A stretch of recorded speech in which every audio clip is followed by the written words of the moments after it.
இந்த இருக்கிற எல்லாரோட ஆயிரக்கண்களும் பல வருஷம் லட்சியம், ஏக்கங்கள், கனவுகள். எங்களோட பல வருஷம் போராட்டத்துக்கு அப்புறம் இது கிடைச்ச ஒரு மாபெரும் வெற்றி. இந்த மாதிரி வீடுகள் எங்க அம்மா எங்க அப்பாவோ வீட்டு வேலை செய்யும் போதுதான் நாங்க பாத்துருக்கிறோம். எப்படின்னா கீழே நின்னு பாத்துருக்கிறோம். ஆனா இன்னைக்கு எங்களுக்கு ஒரு பெரிய கோட்டையும் கொடுத்து அதுல மகுடமும் சூடி எங்களை அழகு பார்த்த அரசே நீங்க ஒண்ணு சொல்றா. மழை காலத்திலயும் வெயில் காலத்திலயும் அங்க இங்க அலைஞ்சு ரொம்ப கஷ்டப்பட்டுட்டு இருந்தோம். 10க்கு 10 இடம் தான். இங்க கை நீட்டினா அவங்க மேல படும், இங்க நீட்டினா அவங்க தலை இடிக்கும். அப்படி எல்லாம் பார்த்து பார்த்து வாழ்ந்த மக்கள் நாங்க. ஆனா இன்னைக்கு சீன பெருஞ்சுவர் மாதிரி கூட சொல்லலாம். அப்படி ஒரு கோட்டை, பலமான கோட்டை, அப்படி ஒரு கோட்டையை கொடுத்ததுக்கு ரொம்ப நன்றி சார். சாலையோரத்துல இருந்து நீ வரியா, உனக்கு எதுக்கு நான் வேலை வாய்ப்பு கொடுக்கணும்?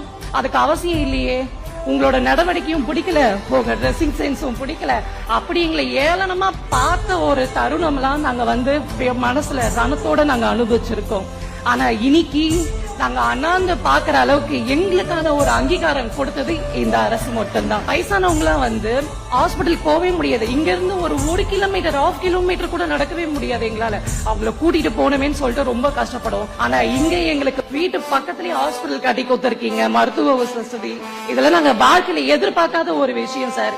எங்க அம்மா அடிக்கடிக்க சொல்லுவாங்க, சின்னதா ஒரு உண்டியில காசு சேர்த்து வை, சின்ன வயசுல அது சேர்த்து வச்சு ஒரு நல்ல வீடு வாங்கிக்கலான்னு. கனவாவே இருந்தது, கனவாவே வாழ்ந்துட்டோம்.